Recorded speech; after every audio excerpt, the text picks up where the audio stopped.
Welcome to the Dubman's Podcast, where fans fuel the game.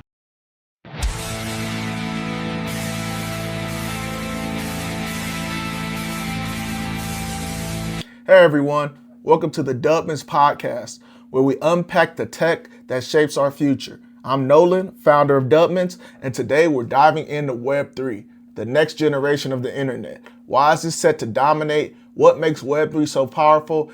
How does it empower people? And why is it the logical next step of the internet?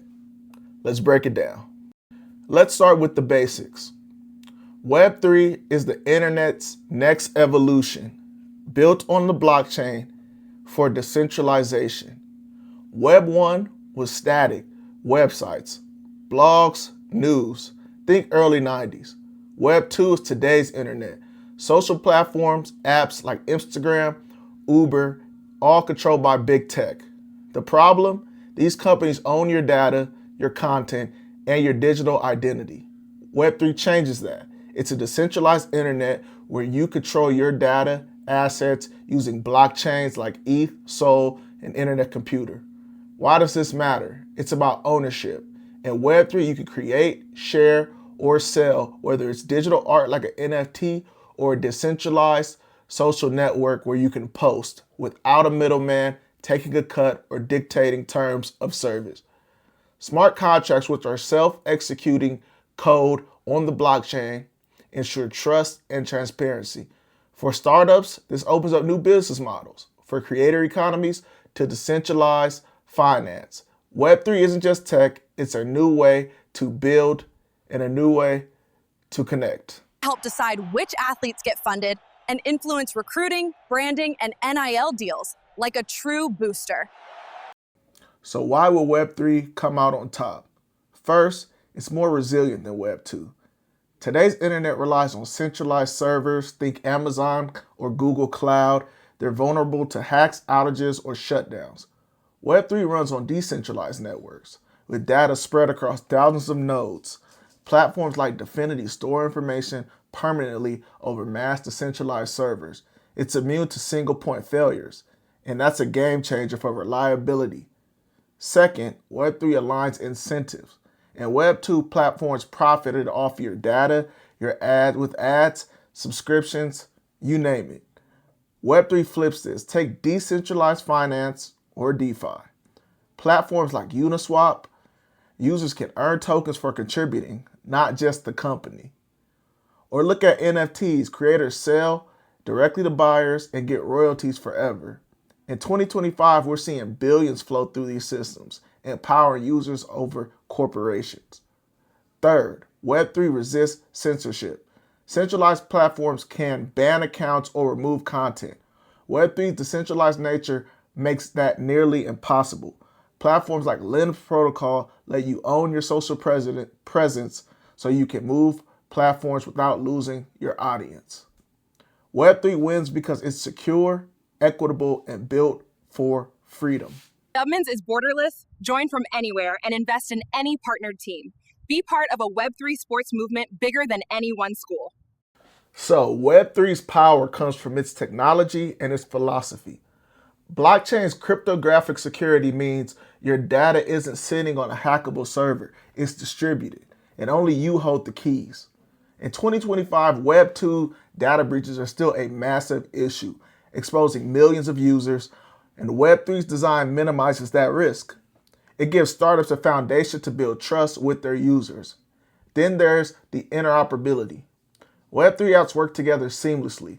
Your crypto wallet, like MetaMask, connects to marketplaces, games, or social platforms, creating a unified experience. Smart contracts automate trust. Say you're a startup selling digital products. The contract ensures your payment and delivery without intermediaries, cutting the cost. The real power, though, is the community. Decentralized autonomous organizations, or DAOs, let users govern projects collectively. Look at Gitcoin. Developers fund an open source network through community votes, not venture capital. For startups, this means tapping into global talent and capital without gatekeepers. Web3 power lies in its ability to scale, trust, and collaboration. Web3 is built for people, not just profits. And Web2, you're the product. Your data fuels the ads, and platforms can demonetize you or ban you. Web3 gives you ownership. Your digital assets, crypto, NFTs, even your social profile. You're in control. No one can take that away. It's also about access. Web3 is permissionless, meaning anyone with internet access can participate. In 2025, creators in developing countries are selling NFTs globally, bypassing traditional barriers. DeFi platforms let the 1.4 billion unbanked lend or invest without a banking account. For startups, this opens massive markets. Imagine building a global, inclusive audience. DAOs like Friends with Benefits show how communities can fund projects collectively, putting power in users' hands. Web3 is about empowering the individual. Why is Web3 the internet's next chapter? The internet's always evolved towards more user control. Web 1 gave us information, Web 2 connection, and Web 3 sovereignty. It's the logical step as users demand more control over their digital lives. In 2025, we have NFT marketplaces, DeFi manages billions, and even traditional players like Visa are adopting blockchain. For startups, Web3 is a chance to build on a foundation that's transparent, user-driven, and global. It's not just the future, it's the internet growing into what it was always supposed to be. That's why Web3's set to win. It's powerful, people first, and the internet's next phase. It's not without its challenges, scalability, user adoption mainly, but the momentum is there. What's your take on Web3? Drop your thoughts in the comments or hit us up on X. If you like this, subscribe to Dubman's Podcast for more startup insights. Catch you next time. This is Nolan signing out. Peace.